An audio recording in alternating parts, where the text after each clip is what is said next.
और नवरात्रे में भी देवी की आराधना का एक स्मरण का सुख है महाराज। ज्योत का विधान है, नवरात्रे में देवी की ज्योत लगती है, अखंड ज्योति लगती है, जवारे बुआए जाते हैं, कलश लगता है। ज्योत का भी विधान है। जिसके यहां दिया अखंड जलाया जाता है, अगर वो दिए की लो, दिए की बाती अगर दक्षिण दिशा की होती है तो उसके घर में साल भर में एक घात जरूर होती है।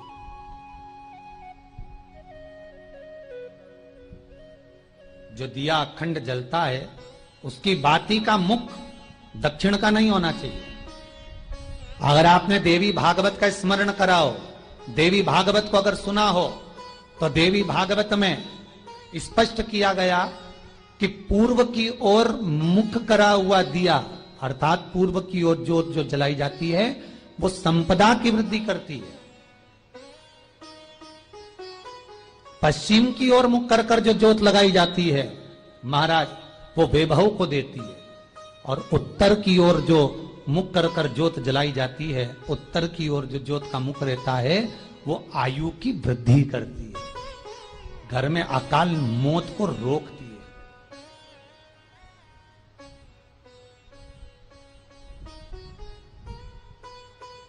नवरात्रे का जो भाव तत्व है उसको भी अच्छे से समझ लेना। दक्षिण की ओर ज्योत ना लगाएं। अगर आपको लगाना है पूरब की लगाएं, पश्चिम की लगाएं या उत्तर की लगाएं। और जितने दिन महारानी जगदम्बा जगतधात्री दुर्गा भवानी, अब की बार माताजी घोड़े पर आई है। हर बार देवी बदल बदल के आती है, इस बार जो नवरात्रे आए वो घोड़े के आए। तो घोड़े पर जो देवी जी आती है वो समृद्धि को देने वाली आती है, लक्ष्मी की वृद्धि करने वाली आती है। जैसी घोड़े की रफ्तार होती है उस रफ्तार से लक्ष्मी घर में आती है। तो ये मत सोचना कि कोरोना महामारी ने हमको नीचे गिरा दिया या कोरोना महामारी ने रोक दिया, कमाई के स्रोत रोक दिए, धन रोक दिया। चिंता मत करना। मेरी मां जगत जननी दुर्गा भवानी अब की बार घोड़े पर आई है। साल भर में इतना धन दे देगी कि आपने पीछे के 4 साल में नहीं कमाया होगा, इतनी मेरी मां भंडार भर देगी। ये घोड़े पर आई है, कोई साधारण नहीं हो सकता। देवी भागवत में स्पष्ट किया गया, जब जगदम्बा मगर पर आती है उसका भाव अलग है, और जगदम्बा जब हाथी पर आती है उसका भाव अलग है, और जगदम्बा जब घोड़े पर आती है तो जगत को समृद्धिवान बना देती है, वैभव में कमी नहीं आती। अभी भले दुनिया के लोग अभी रोते हैं कि पैसा नहीं आ रहा, कोरोना महामारी ने सब तोड़ दिया, रोक दिया, पर चिंता ना करना। मेरी मां अगर घोड़े पर आई है तो उसका सुख आपको जरूर मिलेगा। एक जरा सी मिट्टी की दुकान भी अगर आप खोल कर बैठेंगे तो चांदी और सोना के बराबर कमाएंगे, इतना धन देगी वो मां। साधारण नहीं है मेरी माता। तात्विक सुख का आनंद देने वाली, लाभ तत्व प्रदान करने। और नवरात्रि में भी अगर आपकी कोई कामना है, आपकी अगर इच्छा है, आपका मन है, तो जगत जननी की आराधना करो।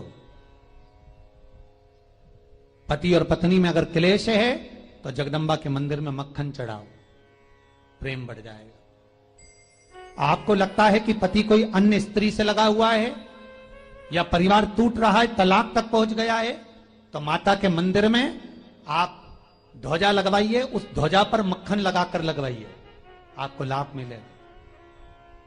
महाराज, यदि आपको लगता है कि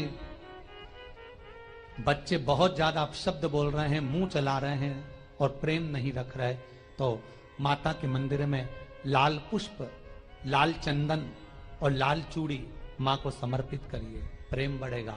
बच्चा कभी आप जी से कम नहीं बोलेगा, प्रेम की भाषा निकलेगी मुंह से।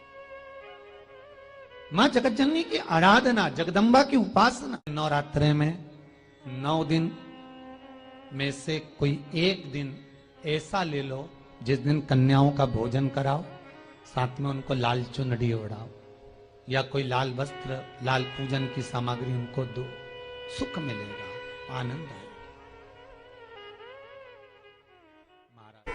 भरोसा करना तो मेरे देवाधिदेव महादेव पर करना, दूसरे पर कभी भरोसा नहीं।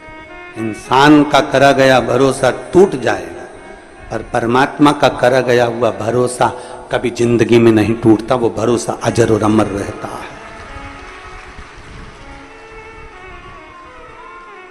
आपको लगता होगा कि कोई बहुत पैसे वाला है, बहुत करोड़पति है, बहुत धनपति है, बहुत वैभव है उसके पास में, तो बड़ा सुखी होगा।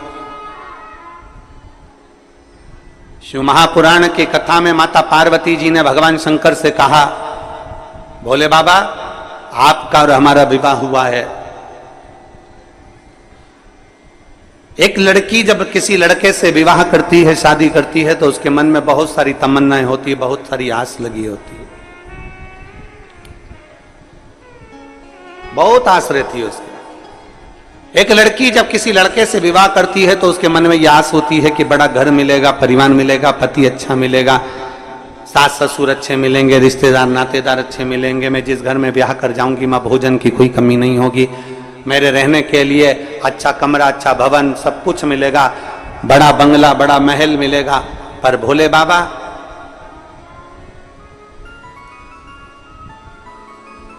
आपकी अर्धांगिनी माता पार्वती जी करें, आपकी अर्धांगिनी विवाह कर कर आई, नंदी पर चढ़कर अपने पिता का सारा ठाट छोड़कर, हिमालय राज का पूरा वैभव छोड़कर, हिमालय राज का पूरा ठाट छोड़कर, हिमालय राज के घर की पूरी पूंजी छोड़कर, हिमालय राज के घर का पूरा वैभव छोड़कर, ये बेटी हिमालय राज की आपके साथ में विवाह कर कर यहां आई। पर आपके यहां तो कोई ठाट है ही नहीं, आपके यहां तो कोई सुविधा है ही नहीं, आपके यहां तो यही शमशान पड़ा हुआ है, खुली जमीन पड़ी हुई है, बस जहां कैलाश पड़ा हुआ है, पूरे कैलाश में जहां चाहो वहां रह लो, किसी कंदरा में प्रवेश कर जाओ, किसी गुफा में जाकर भोजन कर लो, कंदमूल फल मिल जाए तो पा लीजिए और आराम से अपना आनंद पाइए। पूछा मेरे भोलेनाथ ने, पार्वती क्या चाहती हो, तुम चाहती क्या? पार्वती जी ने कहा, प्रभु कोई सुविधा तो होना चाहिए ना।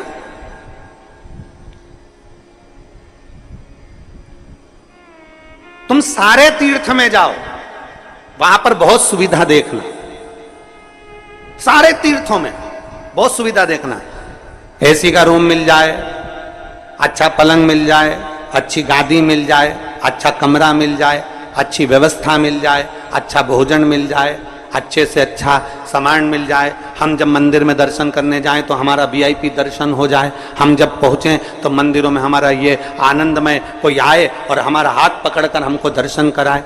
सब मंदिरों में तुम्हारे लिए वीआईपी व्यवस्था हो सकती है, सारे तीर्थों में तुम्हारे लिए वीआईपी व्यवस्था हो सकती है, सारी सुविधा तुम्हें वहां मिल सकती है। पर कुबेरेश्वर धाम जब भी आना तो ये मत सोच कर आना कि यहां सारी सुविधा मिलेगी, क्योंकि जहां सुविधा होती है वहीं दुविधा होती है, यहां सुविधा है जैसी वैसे प्राप्त हो जाती है। अधिक सुविधा में दुविधा होती है। यहां तो भोजन भी आपको बनाना है और खाना भी, अरे बोलो तो जम के, आपको ही है। कद्दू भी आपको ही काटना है और बनाना भी आपको ही है, रोटी भी आपको सेकना है और खाना भी आपको ही है, खिचड़ी भी आपको बनाना है, चावल बीनना भी आपको ही है, सब्जी काटना भी आपको ही है। और अंदर यही होता है, आप में से कई माताएं, कई भाई, कई बहन, कई बेटियां, कई बेटे आते हैं, सेवा करते हैं और कद्दू काट रहे हैं, सब्जी काट रहे हैं, कहीं रोटियां बना रहे हैं, कहीं कोई सेवा कर रहा है, कोई झाड़ू लगा रहा है, कोई मालूम पड़े नुक्ती तल रहा है, कोई मिक्सचर तल रहा है। हमारी भोजनशाला में एक भी हलवाई नहीं है, हमारी भोजनशाला में केवल आप आते हो, भोजन बनाते हो और चले जाते।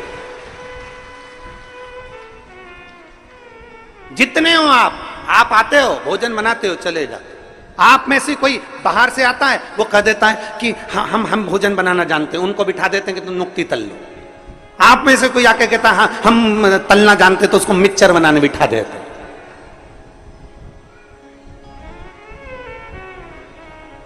हम तो बाबा